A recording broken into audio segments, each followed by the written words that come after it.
क्या कांग्रेस पार्टी में सोनिया बनाम राहुल गांधी की खींचतान चल रही है? ये सवाल दरअसल इसलिए है क्योंकि पार्टी के कुछ नेता राहुल को कमान सौंप देने की मांग करते हैं, तो कुछ वही हैं नेता जो सोनिया के नेतृत्व में ज्यादा भरोसा जता रहे हैं और परिवर्तन की इस मांग को खारिज कर देते हैं। क्या सोनिया गांधी की जगह कांग्रेस पार्टी के नेतृत्व का दायित्व अब राहुल गांधी को सौंपा जाना चाहिए? ये सवाल पिछले कई दिनों से उछाले जाते रहे हैं और कांग्रेस के कई दिग्गजों ने राहुल के समर्थन में अपनी राय खुलकर जाहिर भी की है। लेकिन पार्टी के एक वरिष्ठ नेता संदीप दीक्षित ने नेतृत्व परिवर्तन को साफ लफ्जों में गैर जरूरी बताया है।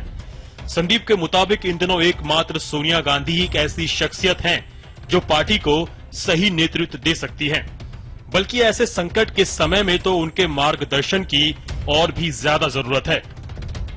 वो अपना बहुत कुशलता से काम कर रही हैं और जब पहली बार वो 1998 में आई थी, उस समय कांग्रेस कमजोर मानी जा रही थी, ऐसा लग रहा था कि खत्म सी हो जाएंगी। उन्होंने कांग्रेस को सजोया, एक किया, धीरे धीरे उन्होंने राज्य जीते। उसके बाद भारत सरकार 2004 में जीती, 2009 में पुनः जीती और इन 10 सालों में तो कुछ ऐसे क्रांतिकारी कदम हुए जो शायद 60-65 साल के इतिहास में, कांग्रेस के विकास के इतिहास में नहीं हुए। तो ऐसे लीडरशिप देने वाले व्यक्ति जो आज भी कांग्रेस के सामने है, एक हमारी अध्यक्ष हैं, तो उसको बदलने का मुझे नहीं लगता है कोई औचित्य भी है। और सबसे अच्छी, सबसे प्रबल, सबसे शक्तिशाली, सबसे मिलाकर चलने वाली अगर जनरल हमारे पास कोई है तो सोनिया जी हैं। दरअसल हाल के सभी चुनावों में कांग्रेस की करारी हार के बाद पार्टी में आत्ममंथन तो हुआ ही है, जिसके बाद अब कई स्तर पर परिवर्तन की भी जरूरत समझी जा रही है।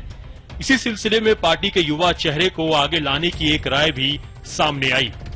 दिग्विजय सिंह जैसे नेताओं ने राहुल गांधी को पार्टी का अध्यक्ष बनाने की पुरजोर वकालत की, लेकिन संदीप दीक्षित के सोनिया समर्थन वाले इस बयान ने पार्टी के कई दिग्गजों को असमंजस में डाल दिया है।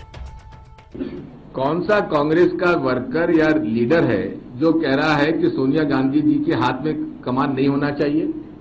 मुझे उनके बयान में कोई गलती नजर नहीं आती, क्योंकि उनसे कोई सवाल पूछा गया होगा कि क्या आप लोग सोनिया गांधी के नेतृत्व को चाहते हैं। उन्होंने 99% का, मैं कहूंगी 100% कांग्रेसी चाहते हैं कि सोनिया गांधी इसी तरह मजबूती के साथ, जैसे आपने देखा पिछले 1 महीने से उन्होंने बागडोर संभाल कर नेतृत्व दिया है। राष्ट्रपति के गए, स्टेटों में किसानों से मिलने गई, कल रैली हो रही है, गिरफ्तारियां हो रही हैं, तो उन्होंने क्या है इसमें राहुल जी के को ना चाहने की बात कहाँ उठती है?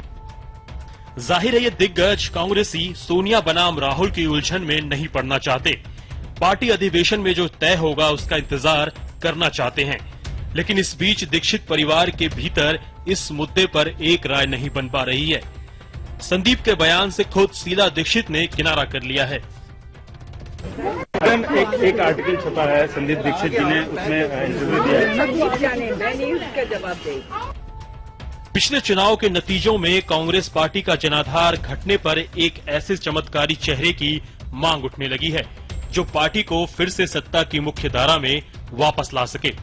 लेकिन इसके लिए गांधी परिवार के कौन से चेहरे में सबसे ज्यादा आकर्षण होगा और किसकी बात पर आम जनता भरोसा कर पाएगी, इसके लिए पार्टी के भीतर अब भी मंथन जारी है। नेताओं के बयान बताते हैं उनमें कुछ राहुल के करीब हैं तो कुछ सोनिया गांधी के, लेकिन आशंका है कि सोनिया की सेहत उनके अनुभव के आगे कहीं बाधा न बन जाए। और सवाल है कि क्या राहुल की सेहत पार्टी की सेहत को ठीक कर पाएगी, या क्या पार्टी को प्रियंका के चेहरे का भी सहारा लेना होगा। फिलहाल इन सभी सवालों के जवाब जानने के लिए पार्टी के अगले अधिवेशन का इंतजार करना होगा। 2015 में इस बात की पूरी संभावना है कि राहुल गांधी को पार्टी का अध्यक्ष बना दिया जाए, लेकिन एक बात और साफ है कि भले ही राहुल गांधी को अध्यक्ष की कुर्सी सौंप दी जाए, लेकिन पार्टी के सर्वमान्य नेता सोनिया गांधी ही रहेंगे। इस समय कैमरा पर्सन योगेश नंदा के साथ दिल्ली से नीरज कुमार।